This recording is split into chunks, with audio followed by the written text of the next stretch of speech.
नमस्कार मित्रों, कथा निधि चैनल पर आज हम सुनेंगे मालती जोशी द्वारा लिखित एक कहानी जिसका शीर्षक है तो ही उरिन में नाही। बड़ी प्यारी कहानी है, आइए सुनते हैं कहानी। सुबह के 9:30 बज रहे थे और इनका अब तक पता नहीं था। रोज तो 8 साढ़े 8 तक मॉर्निंग वॉक से लौट आते हैं। रोज की तरह चाय और नाश्ता बनाकर मैं इंतजार कर रही थी और झूठ क्यों बोलूं, मुझे भूख लगाई थी। रोज की आदत जो ठहरी। कितनी बार कहा है कि मोबाइल साथ रख लिया करो तो मना कर देते हैं। कहते हैं कुछ देर के लिए तो इस बला से मुक्ति मिले। माथुर को देखता हूँ ना, हर 5 मिनट पर फोन घनघनाता रहता है। तंग आ जाता है पर मोबाइल नहीं छोड़ता। कभी कभी सोचता हूँ मोबाइल नहीं थे तब भी तो लोग जीते थे और चैन से जीते थे। देर होने लगती है तो चिंता हो जाती है, मन में अजीब अजीब ख्याल आने लगते हैं। एक बार कपूर साहब बाइक से टकरा गए थे। 1.5 महीने के लिए प्लास्टर लग गया था। एक बार गुप्ता जी के पैर में मोच आ गई थी तो रिक्शे में घर पहुंचाना पड़ा था। 8 दिन तक मालिश होती रही तब जाकर ठीक से चल पाए थे। सभी तो उम्र दराज है इसीलिए चिंता होती है। ये लेकिन बहुत नाराज होते हैं। कहते हैं तुम्हारे मन में हमेशा बुरे ख्याल ही क्यों आते हैं, कभी अच्छा भी तो सोचा करो। फिर मैंने अच्छा सोचना शुरू किया। हो सकता है आज किसी का जन्मदिन हो। जन्मदिन मनाने के लिए ये लोग सैर के बाद सीधे 56 भोग चले जाते हैं। मैंने सोच लिया कि 10 बजे तक प्रतीक्षा करूंगी और फिर नाश्ता कर लूंगी। भूख तो खैर मैं बर्दाश्त कर लूंगी, पर दुनिया भर की दवाइयां जो लेनी होती है उससे पहले पेट में कुछ डालना भी तो जरूरी है।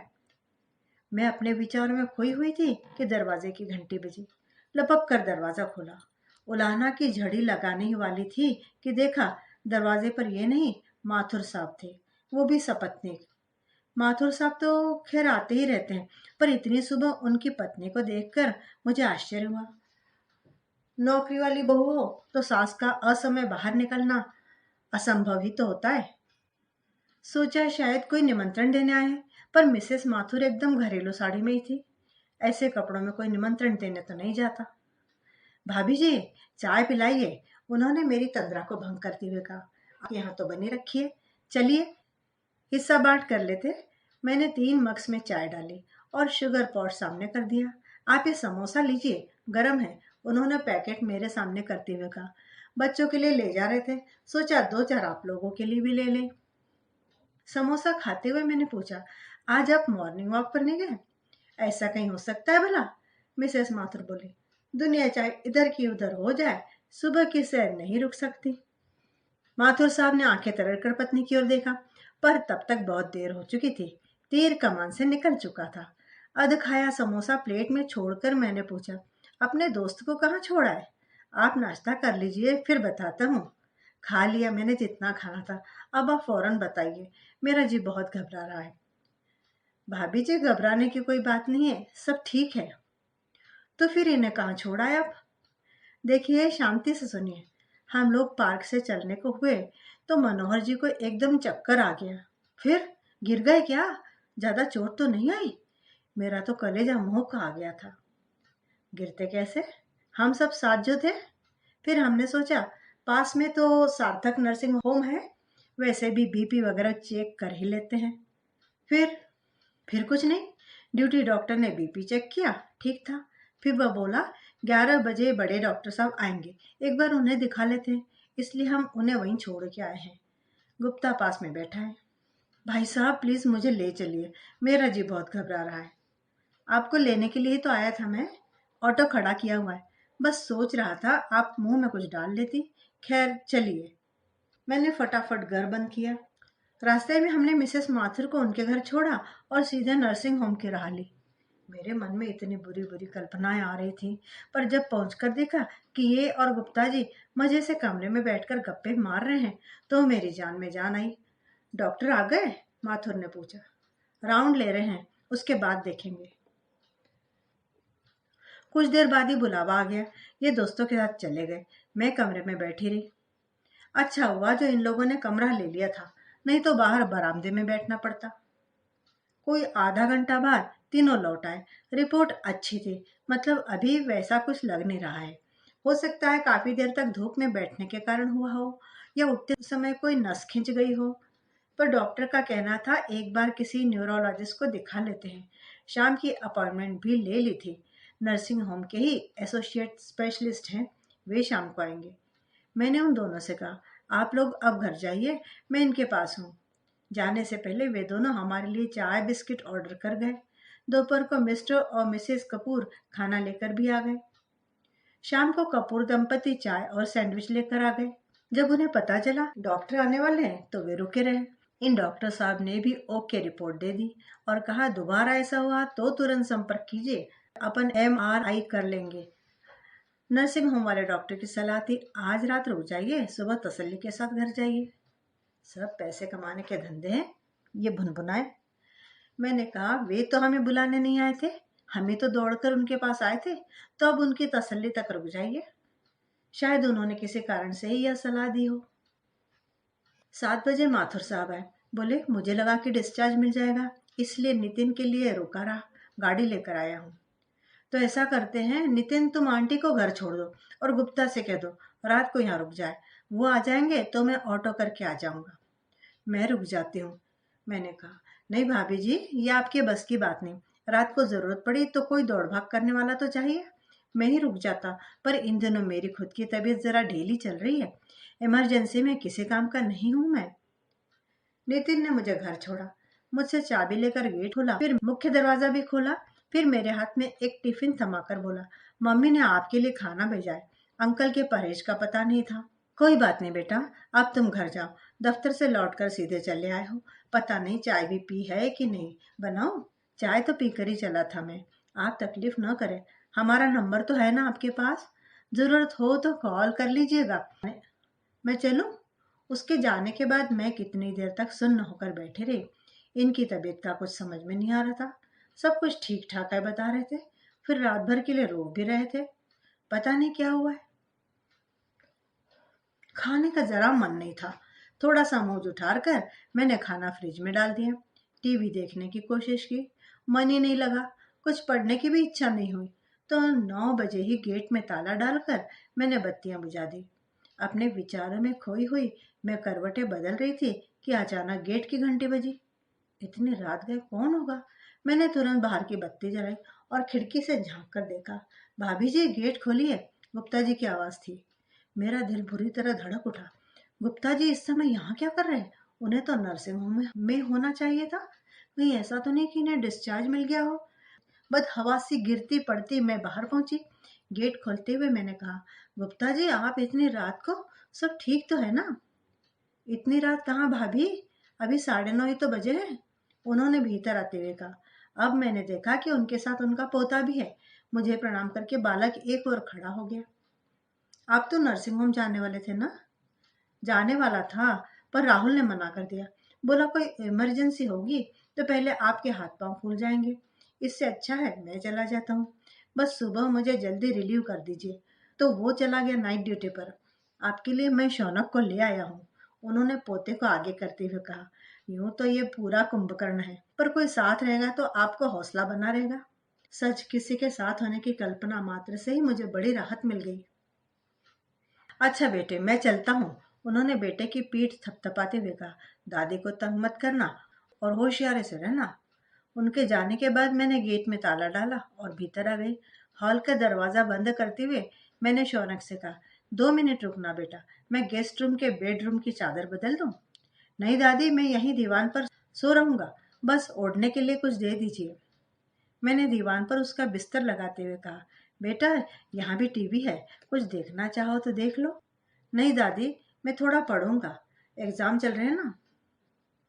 मुझे इतना संकोच हो आया, मेरी वजह से तुम्हारी पढ़ाई मारी गई। वैसे भी रात में मैं कितना पढ़ लेता, बस थोड़ा देख लूंगा। और आप गेट की चाबी मुझे दे जाइए, मैं सुबह चुपचाप निकल जाऊंगा। वाह, ऐसे कैसे निकल जाओगे? चाय पी कर ही जाना तुम। बस मुझे एक बार आवाज दे देना। उसके लिए दूध का गिलास और पानी की बोतल रखकर मैं सोने के लिए चली गई। पर देर रात तक नींद नहीं आई।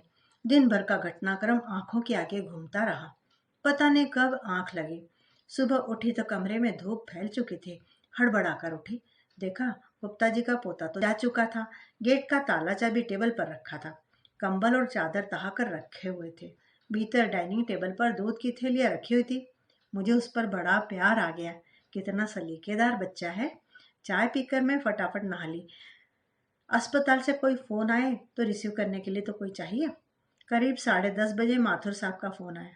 भाभी, डॉक्टर का राउंड हो जाने के बाद हम लोग आ जाएंगे। आप नाश्ता कर लीजिए। भाई साहब को यहाँ करा दिया है। वे कुछ कह रहे हैं, सुन लीजिए। सुनो, इन्होंने कहा, मेरा बिस्तर बाहर दीवान पर ही लगा देना। इतना ताव आया मुझे। बीमारी में भी दरबार लगाकर बैठेंगे। पर फिर दिन भर घर में ऐसा मेला लगा रहा कि लगा इनका कहना ठीक था। बेडरूम में किस किस को ले जाते, कहाँ बिठाते। ये लोग कोई 1:30 बजे घर लौटे। माथुर साहब ने माफी मांगते हुए कहा, सॉरी भाभी जी, आपको बहुत इंतजार कराया। दरअसल हम नितिन की राह देख रहे थे। वह लंच आवर में ही आ पाया। कहने का मन हुआ कि टैक्सी कर लेते, पर ऐसा कहकर उनकी सदाशयता का अपमान करने की इच्छा न हुई। इनके आते ही 2 दिन से भाएं भाएं करता घर एकदम गुलजार हो उठा।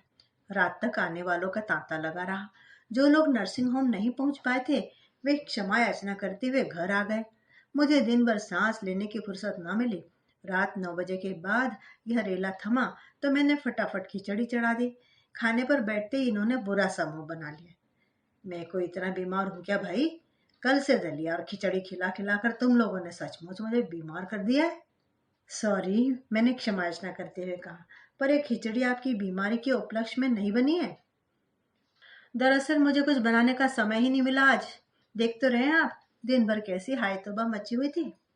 इसीलिए तो कहता हूँ एक कुक रख लो, पर तुम्हारी एक ही रट है। 2 जनों का खाना होता ही कितना है। हम दोनों के बीच यह शाश्वत वाद था, इसलिए मैंने जवाब नहीं दिया और चुपचाप खाना खाती रही। मेरी आंखें झपकने लगी थी। दिन भर जरा भी कमर सीधी करने का मौका नहीं मिला था।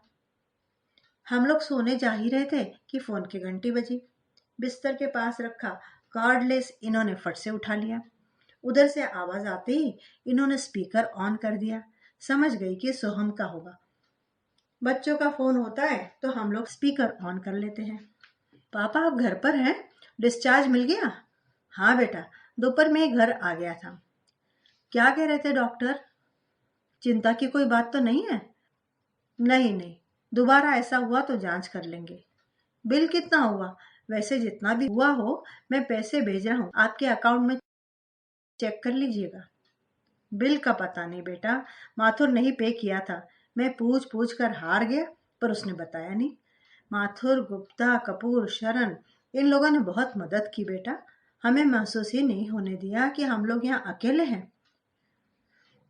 बेटे, एक काम करोगे? बोलिए पापा। मैं इन सबके नंबर भेज देता हूँ। तुम सबको एक एक थैंक यू का फोन कर लेना। बहुत ऑड लगेगा पापा। इससे तो अच्छा है मैं कुछ थैंक यू कार्ड्स भेज देता हूँ, आप सबको दे दीजिएगा। अरे यह कुछ ज्यादा ही औपचारिक नहीं लगेगा? तो पापा ऐसा करते हैं कि मैं अगली बार जब आऊंगा तो सबके लिए गिफ्ट्स लेकर आऊंगा और खुद सबके घर जाकर दे आऊंगा। ठीक है? हाँ, ये ठीक है, इन्होंने बेमन से कहा। शक्ल से साफ जाहिर था कि उन्हें यह प्रस्ताव पसंद नहीं आया है। फोन रखते ही बोले, सोहम को किसने खबर की थी? मैंने। और कौन करेगा? मना किया था ना? आपके मना करने से क्या होता है? जरा मेरी भी तो सोचिए। चिंता के हमारे प्राण निकले जा रहे थे। बच्चों से ही तो शेयर कर सकती थी। तो सोनिया को भी फोन किया होगा। जानती हो ना कितनी हाइपर है। रो रो कर घर भर दिया होगा उसने।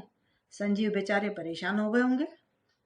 उसे फोन नहीं करती तो वो मेरे प्राण ले लेती कि उतनी दूर भैया को यूएसए में खबर कर दी और मुझे हैदराबाद में फोन नहीं कर सकी।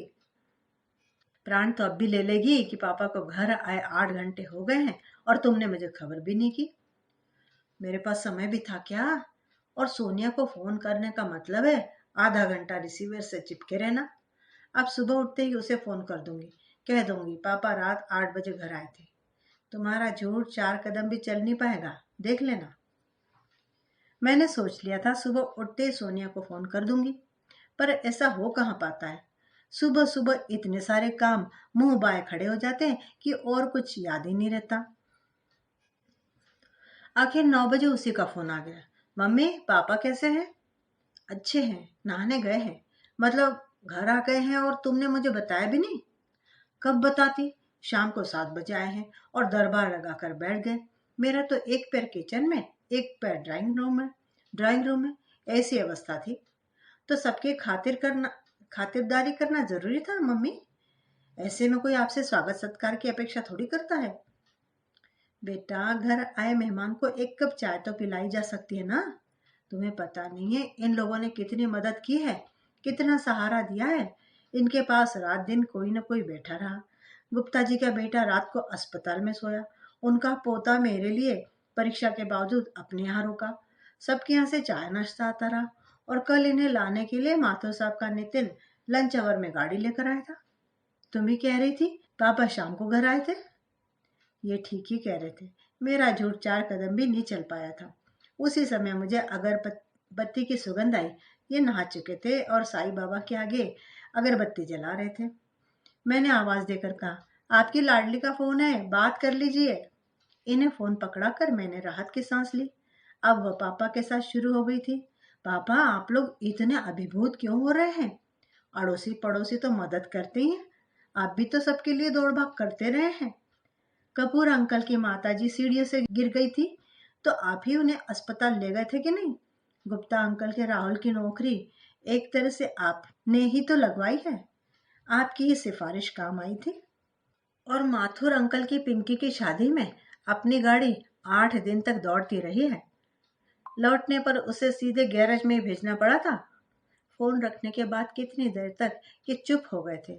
फिर नाश्ता करते हुए बोले, अपने बच्चे कितने प्रैक्टिकल हो गए हैं। प्रैक्टिकल नहीं, संवेदन शून्य कहिए। मैं सोचता हूँ, क्या राहुल और नितिन ने भी अपने माँ बाप से ऐसी ही हुज्जत की होगी? अब फालतू बातें सोचकर अपना दिमाग मत खराब करिए। बस इतना याद रखिए कि उन बच्चों ने अपनी कितनी सेवा की है। वही तो वही तो समझ नहीं पा रहा हूँ कि इन लोगों के एहसानों का बदला कैसे चुकाऊंगा। अब उसकी टेंशन लेकर बीमार मत पड़ जाना। एक बात कहूँ, जब हम किसी के एहसानों का बदला चुकाने की बात सोचते हैं ना, तो अप्रत्यक्ष रूप से हम उनके लिए किसी विपत्ति की कामना करते हैं ताकि उनकी मदद करने का अवसर मिले। इनकी आंखें एकदम चमक उठी। अरे वाह, तुमने तो यह बड़ी अच्छी बात कह दी। यह मेरी बात नहीं है, सदियों पहले वाल्मीकि जी ने कह रखी है। सीता जी का पता ठिकाना पा जाने के बाद श्री राम प्रभु ने हनुमान जी से कहा था, वत्स, तुमने मुझ पर बहुत बड़ा उपकार किया है, मैं तुम्हारा ऋणी हो गया हूँ। गोसाई जी भी कहते हैं, सुन सुत तो ही उरन में नाहे। So relax. बार बार इसरार करने के बाद माथुर साहब ने बिल दिखाया। 35,000 का था। एक रात भर के 35,000 मेरे मुंह से एकदम निकल गया। वे बोले, कमरे का किराया, नर्सिंग चार्जेस, 2-3 टेस्ट कराए थे, उनकी फीस, दवाइयाँ, कमरे में एक बार झांक आने की डॉक्टर की फीस और सबसे जानलेवा फीस उन स्पेशलिस्ट महोदय की थी। चलिए, ये ठीक ठाक होकर घर आ गए, इस बात के लिए कोई भी कीमत ज्यादा नहीं है। 2-3 दिन बाद ये बोले, चलो जरा माथुर के यहाँ हो आते हैं। किस लिए? उसके पैसे नहीं देने हैं। मुझे लगा आपने उसी दिन चेक दे दिया होगा। दे सकता था, पर नहीं दिया। वह निरी औपचारिकता होती। घर जाकर देंगे तो धन्यवाद ज्ञापन होगा। मुझे उनकी बात ठीक ही लगी। हम दोनों को देखकर माथुर साहब बहुत खुश हुए। उन्होंने फोन करके गुप्ता लोगों को भी बुला लिया। खूब गपशप हुई, चाय नाश्ता हुआ। इनसे वादा लिया गया कि कल से मॉर्निंग वॉक फिर से शुरू होगा। घंटा 1.5 घंटा महफिल जमाने के बाद ये उठ खड़े हुए। बड़े अदब के साथ इन्होंने माथुर साहब को चेक थमाया। इतनी जल्दी क्या थी यार? कुछ दिन तो मेरे कर्जदार बने रहते, मजा आता। सिर्फ पैसे ही तो लौटा रहा हूँ बिरादर, बाकी सब तो लौटाया नहीं जा सकता और मैं लौटाना चाहता भी नहीं हूँ। आप सबका यह कर्ज मुझ पर हमेशा बना रहे, यही कामना है। यह सब कहते हुए इनका चेहरा एकदम प्रसन्न और तनाव रहित लग रहा था। कोई हफ्ते भर बाद ये इतना खुलकर हंसे थे। तो मित्रों, आपके कमेंट्स का इंतजार है। जरूर बताइए कि कहानी आपको कैसी लगी। मिलती हूँ दोबारा बढ़िया सी कहानी के साथ। तब तक के लिए विदा। आपका दिन शुभ हो।